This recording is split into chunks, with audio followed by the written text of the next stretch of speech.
Good morning વિદ્યાર્થી મિત્રો, આપનું સદભાવના સંકુલ તરફથી યુટ્યુબ ચેનલ પર હાર્દિક સ્વાગત છે.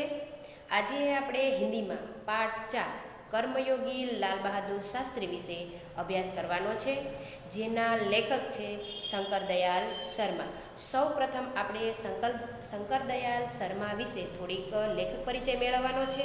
જે શંકરદયાલ શર્મા છે તે આપણા 9મા રાષ્ટ્રપતિ છે અને તેણે કઈ કઈ ઉપાધિઓ એટલે કે ડિગ્રીઓ મેળવેલી છે એના વિશે આપણે જોવાનું છે.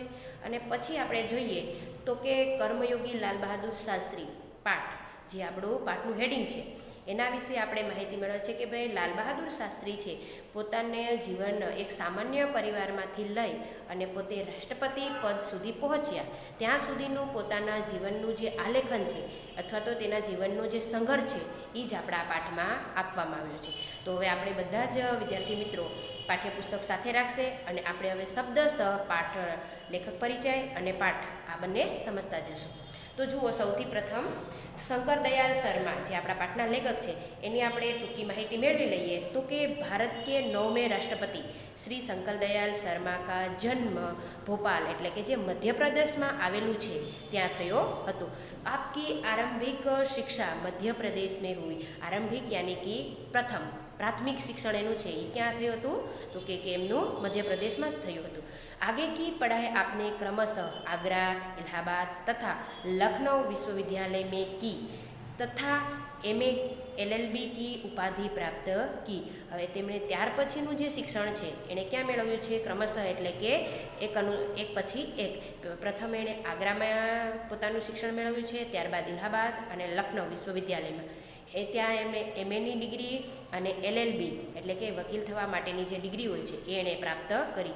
ઉપાધિયા પ્રાપ્ત કી. ઉપાધ્યાય યાની કે નામના ડિગ્રીઓ તે પ્રાપ્ત કરી.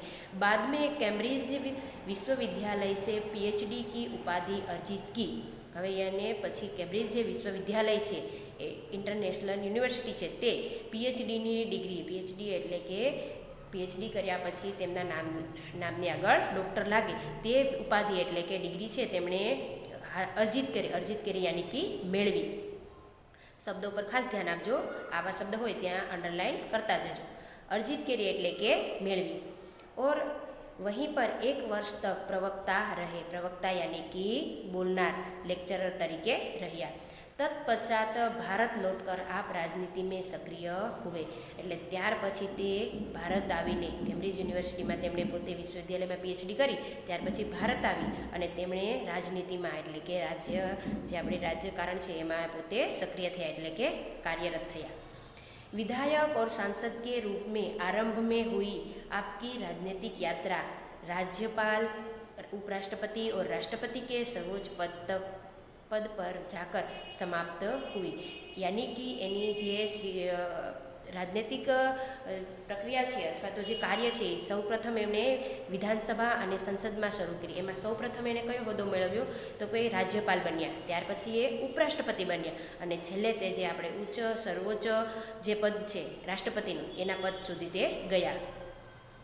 हिंदी और अंग्रेजी दोनों भाषा में आपने अनेक पुस्तकें लिखी और जिनमें से कुछ इस प्रकार की है. એને જે હિન્દી અને ગુજરાતી બંને ભાષામાં જે પોતે પુસ્તકો લખ્યા છે તે આ પ્રકારે છે. પ્રથમ છે એનું દેશમણિ, हमारे पथ प्रदर्शक, प्रतिष्ठित भारतीय तथा हमारे चिंतन की मूलधारा. આ એમના છે એ પુસ્તકો છે. હવે આપણે પાઠના સારાંશ રૂપે જોઈએ તો સૌપ્રથમ કર્મયોગી લાલ બહાદુર શાસ્ત્રી જે આપણા પાઠનું નામ જ છે. હવે જો કર્મયોગી આ છે લાલ બહાદુર શાસ્ત્રી છે એના નામની આગળ લગાવવામાં આવેલું વિશેષણ છે કર્મયોગી. હવે જેમ આપણે મહાત્મા ગાંધી છે એને નામની આગળ આપણે મહાત્મા લગાડ્યું છે, શેના કારણે? એમના કામને આ કારણે. આપણે વલ્લભભાઈ પટેલ છે તેના નામની આગળ આપણે લોખંડી પુરુષ કહીએ છીએ. એવી જ રીતે કર્મયોગી લાલ બહાદુર શાસ્ત્રી, નામ તો એમનું લાલ બહાદુર શાસ્ત્રી છે પણ એના કામના કારણે એના નામની આગળ શું લગાવવામાં આવેલું છે? વિશેષણ તરીકે કર્મયોગી એટલે કે કર્મમાં યોગ રૂપે સાધ થયેલા. रेखा चित्र में लेखक शास्त्री जी के व्यक्तित्व का विश्लेषण करते हुए यह निष्कर्ष प्रस्तुत करते हैं कि હવે આ રેખાચિત્ર યાની કે વ્યક્તિ વિશેનું રેખાચિત્ર ખાસ યાદ રાખજો. આપણો પાઠનો પ્રકાર છે રેખાચિત્ર, આની નીચે અંડરલાઇન કરી લેજો. લાલ બહાદુર શાસ્ત્રીના પાઠનો પ્રકાર કયો છે? રેખાચિત્ર. રેખાચિત્ર યાની કે જે જીવંત વ્યક્તિ વિશે આલેખન કરવામાં આવે અથવા તો લખવામાં આવે તેને શું કહેવાય? રેખાચિત્ર. આ રેખાચિત્ર છે એના ઉપર લેખક આપણને એવું કહેવા માગે છે કે એના ઉપરથી નિષ્કર્ષ યાની કે તારણ, જે તારણ નીકળે છે એ શું નીકળે છે कि अपनी कर्मठता के गुण के कारण लाल बहादुर शास्त्री एक अति सामान्य परिवार से उठकर देश के प्रधानमंत्री पद तक पहुँचे। હવે જે લાલ બહાદુર શાસ્ત્રી છે ખૂબ સામાન્ય પરિવારમાં જન્મેલા, એ સામાન્ય પરિવારમાંથી જન્મ લઈ અને પોતે શિક્ષણ પ્રાપ્ત કરી અને રાષ્ટ્રપતિના પદ સુધી પહોંચ્યા એ છે એ આપણને આમાં જોવા મળે છે કે એક સામાન્ય પરિવારમાંથી લઈ અને પોતે રાષ્ટ્રપતિના પદ સુધી પહોંચ્યા।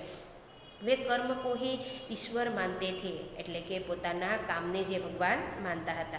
कर्म के प्रति अटल यानी कि अडग आस्था एवं संपूर्ण समर्पण उनके जीवन विकास का मूल धारा था, यानी कि मूल आधार। એના જીવનનો મૂળ આધાર શું હતો? પોતાના કામ પ્રત્યે સમર્પણ એટલે તેને સમર્પિત થઈ જવું, એને અર્પિત થઈ જવું, એ જ એના જીવનના વિકાસનો મૂળ આધાર હતો। કોઈ પણ કાર્ય કરે તો તેના પ્રત્યે સંપૂર્ણ રીતે એને સમર્પિત થઈ જતા। इस इकाई में समाविष्ट मूल्य એટલે કે આ ઇકાઈમાં જે મૂલ્યો રહેલા છે, જે વસ્તુ રહેલી છે કઈ છે? તો કે સમર્પણ ભાવના, કોઈ પણ કાર્ય વિશે પ્રત્યે સમર્પિત થઈ જવાની ભાવના। કર્તવ્ય નિષ્ઠા यानी कि પોતાની જવાબદારી પ્રત્યેની નિષ્ઠા यानी कि નીતિમત્તા। કર્મઠતા यानी कि કર્મ, જે આપણે કામ કરીએ છીએ તેને સેવા, એટલે કે કોઈ પણ બદલાની આશા રાખ્યા વગર અપાતી સેવા। હવે આપણે પાઠને ક્રમશઃ શબ્દશઃ જોતા જઈએ, શબ્દ એવા લાગે તે આપણે અંડરલાઈન કરતા જજો। शास्त्री जी के नाम के साथ कर्मयोगी विशेषण जोड़ना बिल्कुल उपयुक्त है। હવે જુઓ, શાસ્ત્રીજીના નામની આગળ કર્મયોગી જે આપણે વિશેષણ જોડ્યું છે, વિશેષણ એટલે શબ્દમાં વધારો કરતો, જે નામમાં વધારો કરતો શબ્દ, એટલે કે કર્મયોગી જે આપણે જોડ્યું છે એ બિલકુલ એટલે એકદમ, અને ઉપયુક્ત હૈ, ઉપયુક્ત યાની કે સહી એટલે કે સાચું છે। આ નામ જોડ્યું છે આપણે લાલ બહાદુર શાસ્ત્રીના નામ આગળ જે કર્મયોગી જોડ્યું છે એ બિલકુલ સાચું છે। क्योंकि मुझे तो उनका सारा जीवन ही कर्म से भरा हुआ मालूम पड़ता है, એટલે કે એનું આ સંપૂર્ણ જીવન છે એ કર્મને આધીન જ હોય એવું મને લાગે છે। शास्त्री जी सामान्य परिवार से ऊपर उठकर देश के प्रधानमंत्री के जिस महत्वपूर्ण पद तक पहुँचे उसका रहस्य उनके कर्मयोगी होने में ही छिपा हुआ है। यानी कि જે લાલ બહાદુર શાસ્ત્રી છે તે પોતે સામાન્ય પરિવારમાં જન્મ લીધો ત્યાંથી લઈ અને પોતે પ્રધાનમંત્રી એટલે કે પોતે વડાપ્રધાન બન્યા ત્યાં સુધીની જે યાત્રા છે એણે કર્યું છે, એને કર્મને આધીન જ કર્યું છે, એને કોઈ વારસાગત મળેલું નથી। उसका रहस्य उनके कर्म होने में ही छिपा हुआ है, એટલે કે તેના કામમાં જ છુપાયેલું છે। वे उन लोगों में भी नहीं थे जो भाग्य पर भरोसा करके बैठे रहते थे। એ લોકોમાંથી બિલકુલ ન હતા કે ભાગ્ય ઉપર ભરોસો કરીને બેઠા રહે કે ભાગ્યમાં હશે તો થશે એવું નહીં, પણ લાલ બહાદુર શાસ્ત્રી એવું માનતા હતા કે પોતે કર્મ કરશે તો એને આધારે પોતે પોતાનો રસ્તો કરી જશે। और अचानक कभी सफलता मिल जाती है, बल्कि वे उन लोगों में से थे जिनको अपनी हथेली की लकीरों के बजाय अपने चिंतन और कर्म की शक्ति पर अधिक भरोसा होता है। अरे એટલે કે લાલ બહાદુર શાસ્ત્રી એવા વ્યક્તિઓમાંથી હતા કે જેને પોતાના ભાગ્યની લકીરો એટલે કે હાથની રેખાઓ કરતાં પોતાના કામ ઉપર વધારે વિશ્વાસ હોય કે પોતે પોતાના ભાગ્યમાં હશે તો જ મળશે એવું નહીં, એવું માનનારા લાલ બહાદુર શાસ્ત્રી હતા નહીં। પોતે એવું માનતા હતા કે કામ કરશું તો એના સ્વરૂપ રૂપે પોતે આગળ આવી શકશે। હવે પોતે શું માનતા હતા કે બજાય યાની કે બદલે, अपनी हथेली की लकीरों के बजाय એટલે પોતાની હાથની રેખાઓને બદલે ચિંતન यानी कि પોતાની વિચારધારા પર, પોતાના વિચારો પર, और कर्म की शक्ति पर એટલે કામ કરવાની બળ પર अधिक भरोसा होता है और वे क्रमशः अपने जीवन का रास्ता बनाते हुए आगे बढ़ते हैं, એટલે કે પોતે क्रम अनुसार પોતાના જીવનનો રસ્તો આગળ બનાવતા જાય છે। शास्त्री जी के लिए कर्म ही ईश्वर था और उसके प्रति बिना किसी फल की आशा किए संपूर्ण भाव से समर्पित रहते थे। यानी कि લાલ બહાદુર શાસ્ત્રી છે તેના માટે કર્મ છે એ ઈશ્વર સમાન હતું, ભગવાન સમાન, એટલે કે પોતે કર્મ છે એને જ ભગવાન માનતા હતા. એટલે કે તેને સંપૂર્ણ રીતે પોતે સમર્પિત રહી અને પોતાના જીવનનો રસ્તો આગળ બનાવતા જતા હતા. સમર્પિત રહેતે थे, સમર્પિત યાની કે પોતે એને આદि संपूर्ण समर्पित रहता હતા. यहाँ तक कि वे जब भी उन्हें फल की प्राप्ति के अवसर मिले तब भी उन्होंने इस और हमेशा ઉપેક્ષિત દૃષ્ટિ રખી. યાની કે પોતે જ્યારે પણ જે પણ કાર્ય કર્યું છે એના ફળની જ્યારે એના ફળના અવસર મળ્યા છે કે મોકો મળ્યો છે ત્યારે પણ એનો લાભ લેવાનો એણે પ્રયત્ન કર્યો નથી, પરંતુ એના પ્રત્યે ઉપેક્ષિત દ્રષ્ટિ રાખી, એટલે કે એને પ્રત્યે એને ધિક્કારપૂર્ણ દ્રષ્ટિ રાખી છે. એને એવું નહોતું કે હું કર્મ કરું તો મને ફળ મળવું જ જોઈએ, એવું નહીં, પણ પોતે પોતાના કર્મ ઉપર જ વધારે ભરોસો રાખતા હતા. उनका जीवन दर्शन गीता के निष्काम कर्म योगी का प्रतिरूप था. यानी कि એનું જીવન દર્શન યાની કે એના જીવનની સંપૂર્ણ જે વિચારધારા હતી, એના જીવનની સંપૂર્ણ જે આલેખન આપણને આપવામાં આવ્યું છે, એ સંપૂર્ણ જીવન દર્શન ઉપર આપણને કેવું લાગે છે? ગીતા યાની કે શ્રીમદ ભગવદ્ ગીતા કે નિષ્કામ કર્મયોગી. આપણને ખબર છે શ્રીમદ ભગવદ્ ગીતામાં નિષ્કામ કર્મયોગીનું સ્વરૂપ આપવામાં આવ્યું છે. હવે એમાં છે ઉસકા પ્રતિરૂપ થા. પ્રતિરૂપ યાની કે હુબહુ એના જેવું, એના ઉદાહરણ રૂપે. હવે લાલ બહાદુર શાસ્ત્રી છે તેનું જીવન કેવું હતું કે શ્રીમદ ભગવદ્ ગીતામાં જેમ નિષ્કામ કર્મયોગીનું શ્રી કૃષ્ણ ભગવાને આપણને કીધું છે કે તું કર્મ કરે જા, ફળની ચિંતા નહીં કર, જેવો ઉપદેશ આપ્યો છે તેવું જ ઉદાહરણ કોઈનું જીવનનું હોય તો એ કોનું હતું? લાલ બહાદુર શાસ્ત્રીનું. इसलिए मैं समझता हूँ कि उन्हें केवल कर्मयोगी के बजाय निष्काम कर्मयोगी कहना कहीं अधिक उपयुक्त होगा. यानी कि હવે લેખક આપણને એવું કહે છે કે એને ખાલી ફક્ત કર્મયોગી કહેવા એ થોડુંક નાનું લાગશે, એના બદલે આપણે એને કર્મયોગી કે બજાય યાની એના બદલે નિષ્કામ કર્મયોગી. નિષ્કામ એટલે ક્યારેય પણ કામ કરી અને ફળની આશા ન રાખે તેવા. કહેના કહી અધિક યાની વધારે. ઉપયુક્ત યાની કે અહીં જો આગળ શબ્દ આવી ગયો છે ઉપયુક્ત યાની કે સહી, એટલે કે વધારે સાચું ઈ લાગશે. ખાલી નિષ્કર્મ કહેવા કરતાં શું કહેવાશે? નિષ્કામ કર્મયોગી કહેના વધારે સાચું લાગશે. પછી આગળનું પાછળનું પેજ ફેરવો.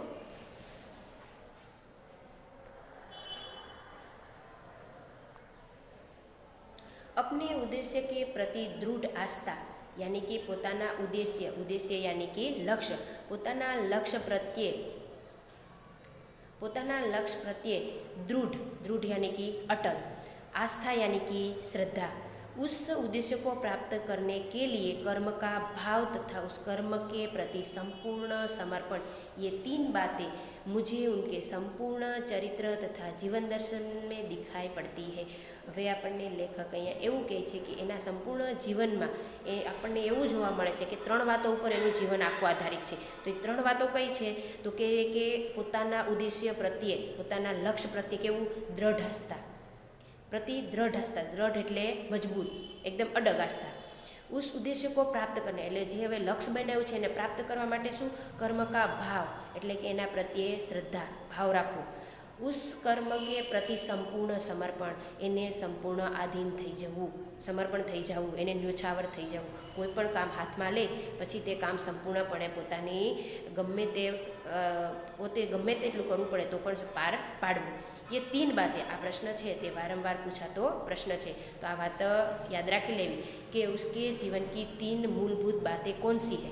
उनका संपूर्ण जीवन दर्शन हमें किन बातों पर देखने को मिलता है. तो આપણે આ 3 વાત યાદ રાખી લેવાની. કઈ તો કે अपने उद्देश्य के प्रति दृढ़ आस्था, उस उद्देश्य को प्राप्त करने के लिए कर्म का भाव तथा कर्म के प्रति संपूर्ण समर्पण. ये 3 बातें मुझे उनके चरित्र यानी कि उसका जीवन तथा जीवन दर्शन में दिखाई पड़ती है. यानी कि उनकी विचारधाराओं जोवा મળે છે, એના વ્યવહારમાં અને વિચારધારામાં જોવા મળે છે. अपने एक भाषण में उन्होंने इसी तरह के विचार व्यक्त करते हुए कहा था. એટલે કે એક વખત એમણે પોતાના વક્તવ્યમાં એવું જ કીધું હતું કે यहाँ तक कि भले ही आप राजनीतिक क्षेत्र या सामाजिक क्षेत्र या किसी अन्य क्षेत्र में कार्य करता हो. હવે લાલ બહાદુર શાસ્ત્રી એવું કહે છે કે તમે એવું જ નથી કે રાજનૈતિક ક્ષેત્ર હોય, તમારું સામાજિક ક્ષેત્ર હોય કે તમારું કોઈ પણ ક્ષેત્ર હોય, તમે ગમે તે ક્ષેત્રમાં કાર્ય કરતા હોય એના માટે કઈ બાબત મુખ્ય છે? તો કે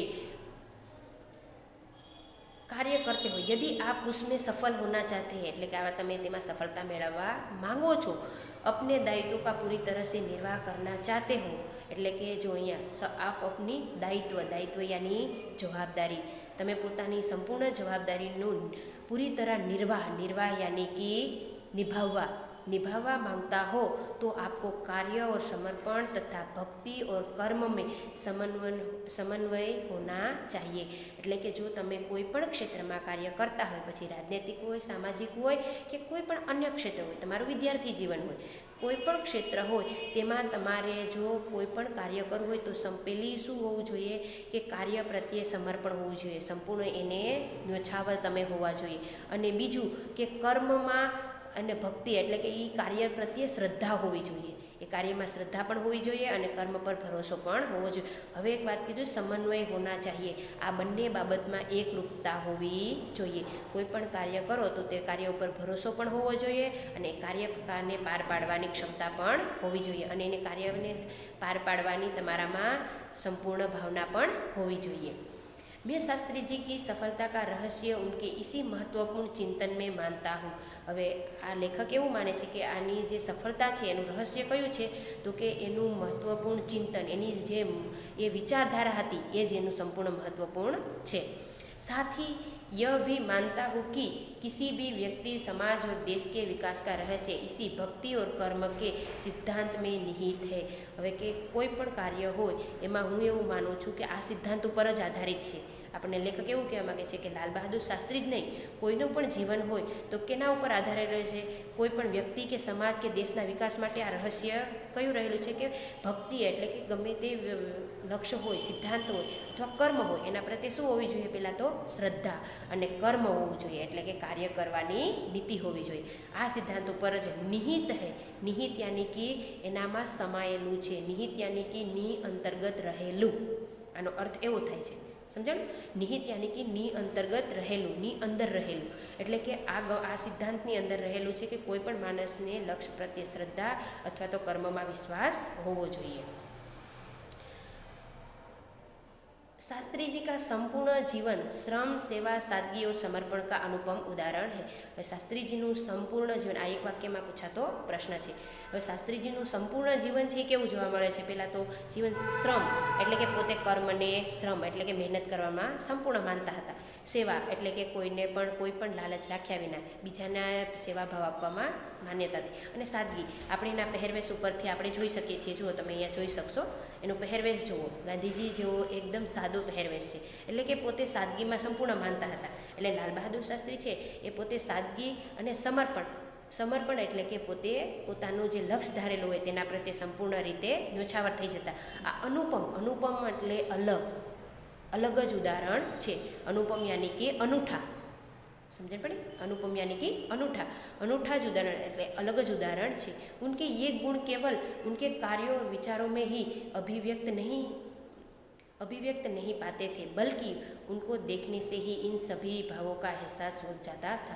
यानी कि मैं તમને જ્યારે આગળ કીધું એમ જેમ આ વિચારો છે એ ખાલી ફક્ત આપણને એમને જોવા નથી મળતા, બલ્કિ આપણે એનું ચિત્ર જોઈએ તો પણ આપણને ખબર પડી જાય કે સંપૂર્ણ જીવન છે એ આપણને સાદગી રૂપેનું જોવા મળે છે।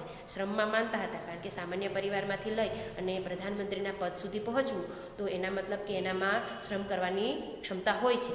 એટલે કે આપણા જોતાં જ આપણને અહેસાસ યાની કે મહેસૂસ થાય, આપણને મહેસૂસ થાય છે કે આ અભિવ્યક્ત થાય છે કે આપણને આ મહેસૂસ થાય છે કે આ સંપૂર્ણ જીવન છે લાલ બહાદુર શાસ્ત્રીનું, તે ખાલી આપણે માનવાનું જ નથી કે એને જોતાં પણ આપણને આ મહેસૂસ થઈ જાય છે, જોવા મળે છે। उनके अपने व्यक्तित्व में विचारों का अनोखा समन्वय था એટલે કે એના વ્યક્તિત્વ અને વિચારોમાં अनोखा એટલે કે अलग જ समन्वय એટલે एकरूपता હતી। वे जो कुछ भी कहते थे वही करते थे और जो कुछ भी करते थे वह एकमात्र राष्ट्र लाभ की भावना से प्रेरित होकर करते थे। એટલે કે લાલ બહાદુર શાસ્ત્રી એવા હતા કે જે પોતે કહેતા હતા એ જ કરતા હતા અને જે એ પોતે કરતા પણ કે શેના માટે કે રાષ્ટ્ર લાભ એટલે દેશના હિત માટે, લાભ માટેની જે ભાવના હોય એને પ્રેરિત એટલે એનાથી પ્રેરણા મેળવી અને પોતે કાર્ય કરતા। मुझे लगता है कि वह उनके चरित्र की एक बहुत बड़ी विशेषता थी એટલે કે મને લાગે છે કે એના ચરિત્રની એટલે કે એના વ્યવહારની એક મોટી વિશેષતા હતી, जिसके कारण देशवासी उन पर इतना अधिक विश्वास करते थे और उन्हें चाहते भी थे। એટલે કે આ કારણે જેની વિશેષતા હતી, એને શ્રમમાં સંપૂર્ણ વિશ્વાસ હતો, એના કારણે જ લોકો છે એના ઉપર વધારે વિશ્વાસ પણ કરતા હતા અને એને વધારે પસંદ પણ કરતા હતા, ચાહતા હતા યાની કે પસંદ કરતા હતા. पंडित नेहरू की समृद्ध राजनीतिक विरासत को संभालना और उसे आगे ले जाने का काम कम कठिन नहीं था. એટલે કે આ કામ હવે પંડિત નહેરુ છે એમને જ્યારે પ્રધાનમંત્રી પદ ઉપરથી જ્યારે તે મૃત્યુ પામે છે ત્યાર પછીનું જો કોઈ દાયિત્વ સંભાળી શકે તો એક જ હતા. કોણ હતું? લાલ બહાદુર શાસ્ત્રી. અને લોકોને એના પર સંપૂર્ણ ભરોસો પણ હતા. એટલે કે આ કામ કમ કઠિન એટલે કે કાંઈ ઓછું મુશ્કેલ હતું નહીં, ખૂબ જ કઠિન હતું એમ कि आना पछी कोने आ पद पर निर्धारित करवा. लेकिन देश ने उस समय यह साफ साफ देखा कि इसे संभालने की ताकत शास्त्री जी में ही है और शास्त्री जी ने अपने निर्मल चरित्र को दृढ़ संकल्प शक्ति द्वारा देश की इस आकांक्षा को पूरा किया. એટલે કે દેશના લોકોને એવું લાગ્યું કે જ્યારે વડાપ્રધાન નહેરુજી છે એના પછી જો કોઈ આ પદને સંભાળી શકે તો એવું કોણ છે? તો કે લાલ બહાદુર શાસ્ત્રી. એટલે લોકોના વિશ્વાસ ઉપર તેને દ્રઢ, હવે જો એમાં નિર્મલ ચરિત્ર, નિર્મલ એટલે પવિત્ર વિચારો, અને દૃઢ સંકલ્પ એટલે કે અડગ પોતાનું સંકલ્પ લીધેલું હોય એના દ્વારા જેને આકાંક્ષા એટલે લોકોની ઈચ્છાઓને પૂર્ણ પાડી છે. હવે આગળનું છે આપણે આગળના લેક્ચરમાં અથવા આગળના વિડીયોમાં જોઈશું. આજ સુધીનું અહીંયા સુધી.